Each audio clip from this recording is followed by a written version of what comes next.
Oh man, oh man. Yeah, it's one of those stories today, ladies and gentlemen. Help me! Help me! But welcome back. Nonetheless, I hope you're all doing well. I hope you've all had a great Monday. In this episode, we have to check out this crazy situation out in Australia involving a women's football team, or as some of you guys call it, soccer team. It's football, but nonetheless, they are called the Flying Bats. Now, this team has made the headlines before, and I've actually made a video surrounding this whole team because first and foremost, 5 players on the team are trans. Yeah. 5 players. Now remember, it's 11 versus 11 on that pitch. And on one of those teams, there are 5 biological dudes. It seems like an episode out of South Park, right? It is absolutely insane. And it just gets even worse. Yes, it doesn't stop there because previously they went undefeated in a women's tournament where in one match they won 10-0 and one of the biological males scored 6 goals in one game. 6 goals scored by one player. Mate, we had parents who withdrew their daughters from games due to safety concerns because they were unaware that they had signed up to compete against biological males, and even a woman suffered a broken leg because of this team, and parents were fearing for girls' safety. But if teams even contemplated forfeiting games against the Sydney's Flying Bats FC, they were told they could face charges for discrimination. Yeah, that's the world we're in right now. Women's safety, out the window. Fairness in women's sports, out the window. Common sense, out the window. And as you all just heard me say, I can't even believe I read that out, but if they wanted to forfeit games, they could face a charge for discrimination. And I believe, if my memory serves me correct, they weren't even allowed to complain about this, or again, they could face charges for discrimination. Help me! But they have just found themselves in the headlines once again because they have just won the grand final. But not only that, oh no, they went undefeated throughout the whole season. Yeah, I don't know what planet we're living on right now, but please somebody get me off it. This article is insane. Now I will say, I know you guys don't really like the format where I sit down and just read the article. I am going to move away from that. So just for this video today, tune in for as long as possible. Put the video on in the background whilst you're doing other things. Don't let me stop you. Also, if you could, make sure to leave a like rating. If you're new, hit that subscribe button, turn on bell notifications so you never miss a video. Leave your comments down below about this whole story. I can't wait to see you guys react to this one. Share this video around, and ladies and gentlemen, sit back, try to relax, and let's get into it. Yup, that is some headline. Flying Bats, let me fly off this planet. Australian women's soccer team featuring 5 trans players wins grand final amid tight security after going undefeated all season. All season. They didn't lose one game. Yeah, leave a word down below for that one. Australia's most controversial soccer team has won its grand final after going through their season undefeated. Sydney-based Flying Bats FC made headlines around the globe earlier this year after it was revealed that 5 of the team's women's side were made up of transgender players.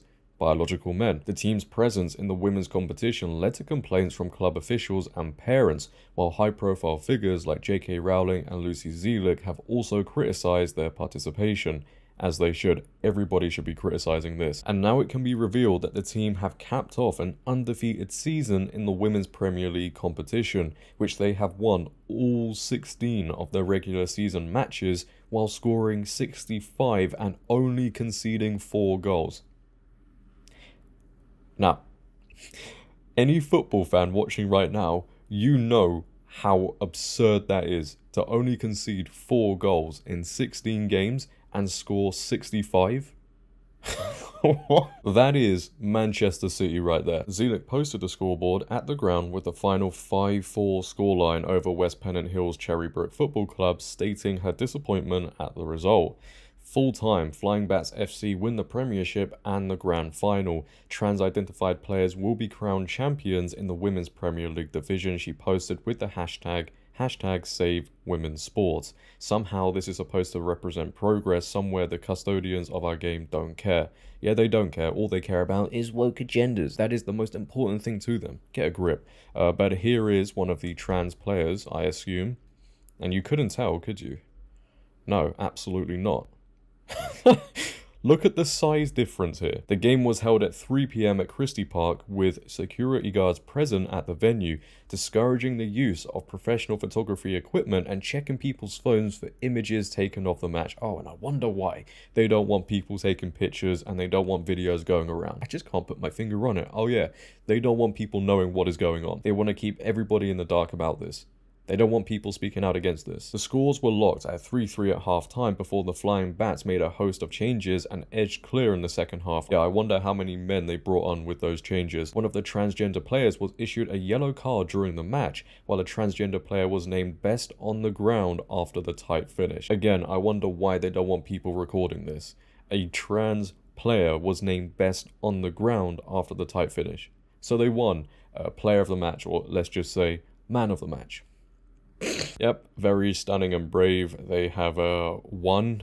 I bet they feel proud of themselves. There is no achievement, by the way, in men beating women. I don't understand how people can feel proud of themselves. Disgraceful. The beaten West Pennant Hills Cherrybrook Football Club posted describing the loss as heartbreaking and praised their players for pushing the Flying Bats all the way. Our Premier League women's team have left everything on Christie Park this afternoon, losing 5-4 in heartbreaking fashion to the Flying Bats, the club posted on Facebook. You embodied everything it means to play for our club over an amazing 90 minutes of football. We could not be prouder of you girls. 2GB's Ben Fordman previously revealed that 6 of the team's victories came as a result of the opposition team forfeiting.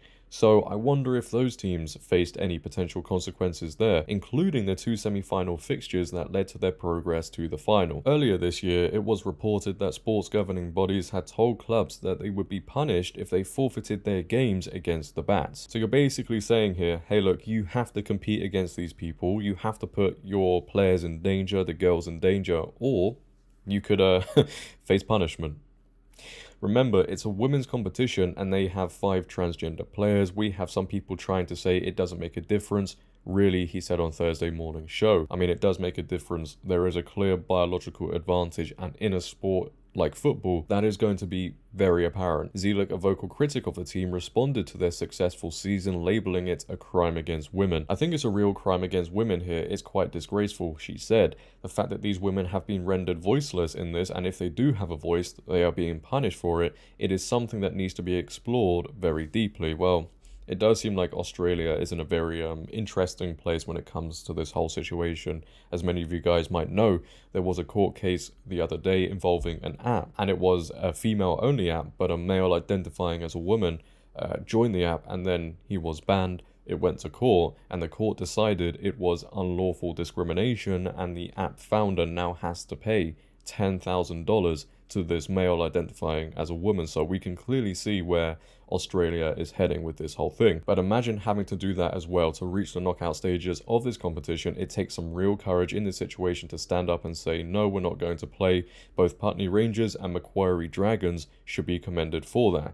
Yes, they should. Zilek then pointed the finger at the governing bodies for what she claimed was a dereliction of duty. The people I hold accountable here that I consider the most villainous are the national sporting organisations. Yeah, they're to blame here. They are the ones who haven't yet acted to introduce policies to protect women and girls. They are the real culprits and are responsible for allowing this circus act to continue. Yeah, it is a circus act. These are the people we really need to bring to the fore here and ask them for answers. I want to know, why don't these women's voices matter? It's just not right. Yeah, well, these activists only see things one way, and that is it. It is their way, or clearly the highway. On the Flying Bats official website, they claim they are the biggest LGBTQIA+ women's and non-binary football club in the world.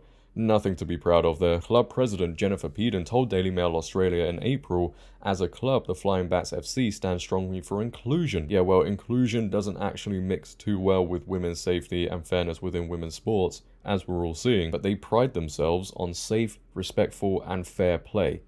Safe, respectful, and fair play. Are you kidding me? A woman has had her leg broken. You've essentially cheated your way to the final, and you've gone undefeated throughout the whole season. How is that safe, respectful, and fair?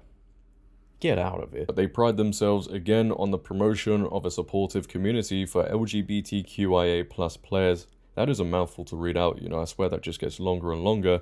But officials and supporters and the significant physical, social, and mental health benefits that participation in sports brings. What about the mental health benefits of the women here? Do you not care about that? Nah, especially to marginalized members of the LGBTQIA+ community. We are a club that values our cisgender and transgender players equally. We strongly support the Australian Human Rights Commission's guidelines for the inclusion of transgender and gender-diverse people in sport. Gender-diverse people. But leave your thoughts down below about this story, ladies and gentlemen.